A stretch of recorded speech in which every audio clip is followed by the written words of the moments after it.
और वही बच्चे जीएलएस आईएलएस पहुंच पाते हैं जिन लोगों के पास एक कंप्लीट स्ट्रेटेजिक प्लान होता है। इस पेपर का वो हिस्सा जो आपके जीएलएस की टिकट को एक टिक मार्क दे देगा, आपकी आईएलएस की टिकट को एक स्टैंप दे देगा, वो है। तब उनने बोला था कि सर अगर आपका पढ़ाया हुआ लॉजिकल रीजनिंग हमको नहीं आता तो कभी भी ये पेपर पार नहीं कर पाते। तो नॉर्मल वर्किंग डेज में भी जब आप किसी से बात कर रहे हो तो try and coordinate with them in your English language. अगर आप भी एमएस सेट 3 ईयर एलएलबी की प्रिपरेशन कर रहे हैं और आप लोगों ने सपना देख लिया है कि इस आने वाले पेपर में जो अप्रैल में हमारा पेपर होगा उस पेपर को दे के हमारा जो जीएलएस और आईएलएस पुणे का सपना है वो सपना साकार हो जाएगा, तो आप कहीं ना कहीं अभी तक छोटी मोटी गलतफहमी। मैं ये इसलिए कह रहा हूं क्योंकि ये कोई आम पेपर नहीं है, ये वो पेपर है जिससे आपको महाराष्ट्र की तमाम ऐसी बड़ी यूनिवर्सिटी मिल जाती है जिसके लिए हजारों की तादाद में बच्चे उस कॉम्पिटिटिव एग्जाम में बैठते हैं जो एमएस सेट का पेपर होता है, जो सेट सेल कराता है। अब इस पेपर को क्लियर करना कोई बड़ी बात नहीं है, पर ये वही बच्चे क्लियर कर पाते हैं और वही बच्चे जीएलएस आईएलएस पहुंच पाते हैं जिन लोगों के पास एक कंप्लीट स्ट्रेटेजिक प्लान होता है, ऐसी फैकल्टी से जिसने पिछले कई सालों में अपने बहुत सारे बच्चों को उस मुकाम तक पहुंचाने की सहायता की।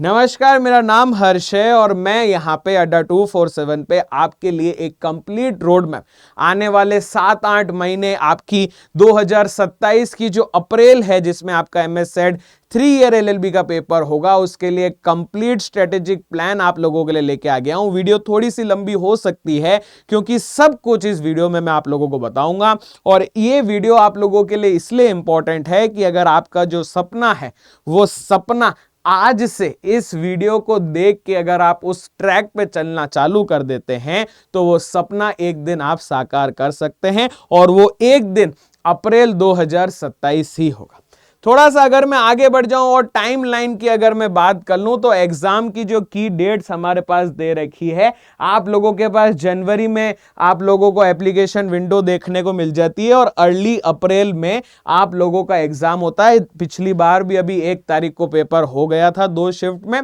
तो अप्रैल फर्स्ट वीक ही हम मानते हैं, तो आपका अप्रैल में पेपर होगा और नोटिफिकेशन आपको नवंबर में देखने को मिल जाएगी। अगर मैं बात कर लूं 3 ईयर एलएलबी के पेपर पैटर्न की तो आपके पास 2 घंटे का ये पेपर है, 120 मार्क्स हैं, कोई नेगेटिव मार्किंग नहीं है, तो आप लोग भी सारे के सारे क्वेश्चन अटेम्प्ट कर सकते हैं और एक कंप्यूटर बेस्ड पेपर है, मतलब आपको पेन एंड पेपर नहीं, कंप्यूटर के सामने पेपर देना पड़ेगा। 3 ईयर एलएलबी के अगर मैं सारे के सारे सब्जेक्ट का ब्रेकडाउन करके भी आपको बता दूं तो इंग्लिश एक ऐसा सब्जेक्ट है, ये इंग्लिश एक ऐसा सब्जेक्ट है जिसका 33.33% वेटेज होता है आपके 120 मार्क्स से, क्योंकि 40 मार्क्स की आपको इंग्लिश देखने को मिल जाएगी। जीके एंड करंट अफेयर्स आपको 32 मार्क्स का देखने को मिल जाएगा। लीगल एप्टीट्यूड और रीजनिंग आपको 24 मार्क्स की। और इस पेपर का सबसे इंपॉर्टेंट पार्ट, इस पेपर का वो हिस्सा जो आपके जीएलएस की टिकट को एक टिक मार्क दे देगा, आपकी आईएलएस की टिकट को एक स्टैंप दे देगा, वो है आपका लॉजिकल और एनालिटिकल रीजनिंग। क्यों? क्योंकि ये जो 24 मार्क्स है, ये 24 मार्क्स ही वो डिसाइडर होते हैं जो आप लोगों को आपकी उस पर्टिकुलर यूनिवर्सिटी की सीट फिक्स करा देते हैं। माना इंग्लिश सबको आती है, किसी को नहीं भी आती होगी, पर इंग्लिश एक ऐसा सब्जेक्ट है जो आप कर लें। जीके करंट अफेयर्स, इस दुनिया की सारी बातें आप लोगों के सामने ही है और आप इसमें भी दिक्कत नहीं खाएंगे, क्योंकि रोजमर्रा का काम है इसमें। लीगल आगे जाके आप पढ़ेंगे, वो आपके लिए इंपॉर्टेंट है, वो आप धीरे धीरे ग्रेस्प कर पाएंगे। पर एक लॉजिकल एनालिटिकल ऐसा वाला पार्ट है जिसके अंदर आपके दिमाग की मेंटल कैपेबिलिटी टेस्ट होती है। आप फ्यूचर में जिस फील्ड में जा रहे हैं उस फील्ड की तैयारी आपकी लीगल और एनालिटिकल रीजनिंग आपको कराती है, और यही 24 मार्क्स आपके बहुत इंपॉर्टेंट होने वाले। थोड़ा सा अगर मैं आगे बढ़ जाऊं तो सबसे पहला जो आपका इंपॉर्टेंट काम है वो है आपका 8वां, 9वां और 10वां महीना, जहां पे आप आपकी फाउंडेशन बिल्ड करते हैं। फाउंडेशन बिल्ड करना इसलिए जरूरी है क्योंकि अगर आप लोगों को लॉजिकल और एनालिटिकल रीजनिंग के रूल्स एंड रेगुलेशन नहीं पता है, उनके फॉर्मूलेज नहीं पता है, कैसे आपको उनको सॉल्व करना है वो आपको नहीं पता है, तो आप कभी भी वो चॉइस मार्क्स सिक्योर नहीं कर सकते। अगर आपको लीगल में कॉन्स्टिट्यूशन की बेसिक चीजें नहीं पता है, कॉन्ट्रैक्ट टॉर्ट्स की बेसिक चीजें नहीं पता है, तो कभी भी लीगल कवर नहीं हो पाए। जीके करंट अफेयर्स तो आपको 8-10 महीने पहले के पढ़ने ही पड़ेंगे और उस पूरे के पूरे एग्जाम टाइमलाइन के जीके एंड करंट अफेयर्स आपके लिए इंपॉर्टेंट है। और English as a vocabulary subject इतना इंपॉर्टेंट हो जाता है, ना सिर्फ आपके पेपर पर्सपेक्टिव से लेके पर आगे जाके भी। पहली 4 वीक आप अपने एग्जाम को समझने की कोशिश करिए। अभी पिछली स्लाइड में जो मैंने आपको अपना एग्जाम समझाया कि 40 मार्क्स चॉइस करके आपके पास 4 सेक्शन है, इस 4 सेक्शन का कंप्लीट सिलेबस एक बार आप उससे गो थ्रू करेंगे, देखेंगे कि इसके अंदर क्या है, कैसे पढ़ना है। उसके बाद आप लोग अपना सबसे पहला टॉपिक जो है आप लोगों का इंग्लिश का, वो इंग्लिश का उठा के अपने 40 मार्क्स की तैयारी शुरू करें। आगे आप धीरे धीरे रीजनिंग और जीके तो आप लोगों को पूरे के पूरे साल ही गो थ्रू करना चाहिए, क्योंकि वो ही एक ऐसा पार्ट है जो आपको रोज पता है। उसमें याद करने जैसा कुछ नहीं है, उसमें सिर्फ सुनने जैसी बातें हैं। और जीके एक ऐसी चीज है कि सर अखबार पढ़ ली, सर कोई वीडियो देख लिया, इंस्टाग्राम चला लिया, जीके तो सब जगह से आप लोगों का कवर हो जाता है। फाउंडेशन के बाद आपकी आती है कोर प्रिपरेशन की बात, जब आप अपने लीगल एप्टीट्यूड और रीजनिंग की मास्टरी कर रहे हो। मैंने यहां पे लीगल एप्टीट्यूड और रीजनिंग को सबसे ऊपर इसलिए रख रखा है क्योंकि कॉन्स्टिट्यूशन के आर्टिकल, कॉन्ट्रैक्ट, टॉर्ट्स की बातें अगर आप लोगों को नहीं पता है, बीएनएस आपको लोगों को नहीं पता है, तो लीगल कहीं ना कहीं आप लोगों को एग्जाम में परेशान तो करेगा ही करेगा, पर आगे जाके भी जब आप लॉ स्कूल में वो चीजें पढ़ेंगे तो वो चीज आप लोगों को पता होनी चाहिए।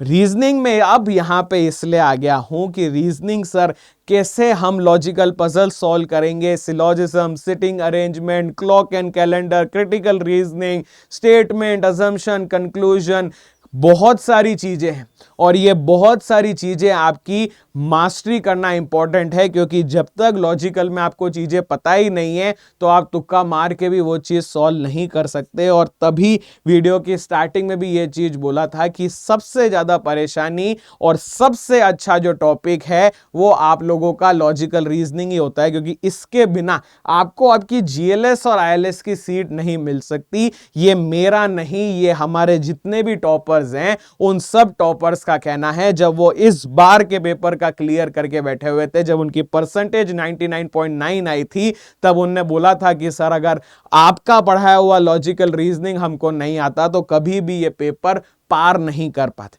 और ऑब्वियस सी बात है, आपका जो जीके एंड करंट अफेयर्स है वो आपको रेगुलरली पढ़ना ही पड़ेगा, ताकि आपका जितना भी काम है वो सारा का सारा काम हो जाए। अगर मैं थोड़ा सा आगे बढ़ दूं और फेज 3 की बात कर लूं, तो फेज 3 आप लोगों का जो एग्जाम के पहले वाला टाइम होता है, जहां आप मॉक टेस्ट लगाते हैं, जहां आप अपनी स्पीड चेक करते हैं, और सिर्फ स्पीड ही नहीं, आप आपकी एक्यूरेसी भी चेक करते हैं कि कौन से ऐसे टॉपिक थे जो मेरे को इतने टाइम से परेशान करते आ रहे थे, मैंने उसके ऊपर काम किया, अब काम करने के बाद कुछ चुनिंदा टॉपिक और रह गए हैं जिसमें मेरे को और काम करना पड़ेगा। और ये सारी की सारी चीजें आपके मॉक टेस्ट देने से आती है, अपने वीक एरिया पे फोकस करने से आती है, और लास्ट में टाइम मैनेजमेंट और टारगेट अपना लेके अगर आप चलते हैं तो आप लोगों के सारा का सारा प्रिपरेशन जो है वो एक स्टडी टाइम के हिसाब से एक स्ट्रेटेजिक वे में होगा और आप लोगों का काम।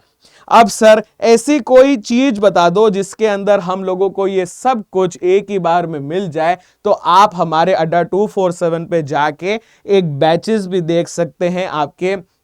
MS सेट 3 ईयर वाले जो हमने लाइव कर रखे हैं। आप ऑल कोर्सेज पे जाएंगे, UGPG एंट्रेंस पे क्लिक करेंगे, law entrance 5 years 3 years LLB पे क्लिक करेंगे, और यहां पे आप जब MS सेट लॉ देखेंगे तो MS सेट लॉ के अंदर भी आपको 3 ईयर और 5 ईयर दोनों के बैच दिख जाएंगे। ये हमारा 3 ईयर का LLB का बैच है जो अभी ही शुरू हुआ है, और आप मैक्सिमम डिस्काउंट के लिए और मेरी पर्सनल 1-on-1 मेंटोरशिप के लिए जो आपकी गाइडेंस में आपका साथ देगी, उसके लिए आप यहां पे कोड यूज कर सकते हैं HARSH। जैसे ही आप ये कोड यूज करते हैं ऑटोमेटिकली आपका डिस्काउंट जो है वो तो बढ़ ही जाता है। साथ ही साथ मेरी जो आपकी मेंटोरशिप की जर्नी है वो सिर्फ और सिर्फ आपके एग्जाम तक ही सीमित नहीं रहती है, एग्जाम के बाद के काउंसलिंग के प्रोसेस में भी मैं आपका साथ देता हूं, और खुद वकील आदमी हूं तो आपके लॉ कॉलेज के अंदर भी सारा का सारा जो भी आपका एरिया ऑफ डिफरेंस है वो मैं आपको कवर करके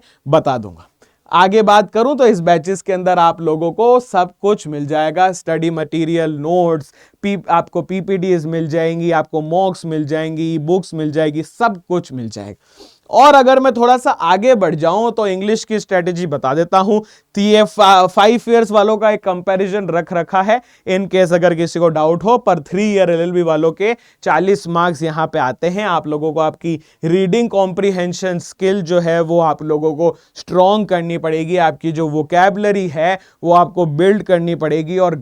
आपका ग्रामर और आपका सेंटेंस करेक्शन आप लोगों के लिए यहां पे बहुत इंपॉर्टेंट हो जाता है। और ये चीज आपके रोजमर्रा की जिंदगी में बोलने से, these habits develop each and every day by speaking with your elders, your colleagues, your friends, और आप लैंग्वेज, इंग्लिश लैंग्वेज को थोड़ा सा प्रोफिशिएंट करने की कोशिश कर रहे हो तो नॉर्मल वर्किंग डेज में भी जब आप किसी से बात कर रहे हो तो try and coordinate with them in your English language, ताकि आपकी जो एफिशिएंसी है वो बिल्टअप हो जाए। थोड़ा सा आगे बढ़ जाऊं और लीगल की बात कर लूं तो मैं हमेशा बच्चों को कहता हूं कि अगर लीगल आपको निकालना है तो भारत का संविधान आप लोगों के लिए बहुत इंपॉर्टेंट हो जाता है। और सिर्फ आप एज अ लॉ स्टूडेंट ही नहीं, आप एज एन इंडियन भी आपका जो ये लॉ ऑफ द लैंड है वो आपको पता होना चाहिए। और कॉन्ट्रैक्ट जो ऑब्वियसली टॉर्ट्स के साथ साथ, कॉन्ट्रैक्ट और टॉर्ट्स दो ऐसे सब्जेक्ट है जो सबसे ज्यादा इंटरेस्टिंग, जब आप कॉन्ट्रैक्ट और टॉर्ट्स पढ़ेंगे तो आप बहुत सारी चीजें हैं जो आप खुद अपनी आने वाली जो डेली मर्रा वाली जिंदगी होती है वो सब कुछ आप देखेंगे, और थोड़े से आपके क्रिमिनल लॉज के बेसिक्स जो IPC और CRPC अब जाके BNS और BNSS बन गया है, ये दोनों चीजें भी आपको देखनी पड़ेगी। अगर मैं बात कर लूं आपके फाइनल वीक स्ट्रेटेजी जो अप्रैल 2027 की है, तो रिवीजन आपके सबसे ज्यादा जरूरी है, मॉक टेस्ट आपके सबसे ज्यादा जरूरी है, और टेंशन फ्री आप लोगों को वो पेपर देना है और आप लोग अपना पेपर निकाल सकते हैं। यही था आज के इस वीडियो में। आशा करता हूं आपको मेरा ये वीडियो अच्छा लगा होगा। अगर आप नए हैं इस चैनल पे तो सब्सक्राइब जरूर कर लीजिएगा, लाइक कर दीजिए, दूसरे दोस्तों के साथ, पर्टिकुलरली अपने उन दोस्तों के साथ जो MSET 3 ईयर LLB की प्रिपरेशन कर रहे हैं, ये वीडियो शेयर कर दीजिए। और अगर आपको भी मेरे से जुड़ना हो तो नीचे गूगल लिंक का फॉर्म दे रखा होगा, आप वहां जाके फैकल्टी फॉर्म भर सकते हैं, हर्ष नाम लिख दीजिएंगे तो मेरे साथ आप जुड़ जाएंगे, और सब कुछ आप और मैं बैठ के आपको आपका एग्जाम कैसे देना है, कैसे प्रिपेयर करना है, वो हम बात कर सकते हैं। भूलिएगा नहीं, कोड यूज कर लीजिएगा HRSH मैक्सिमम डिस्काउंट के लिए और मेरी 1-on-1 मेंटोरशिप के लिए।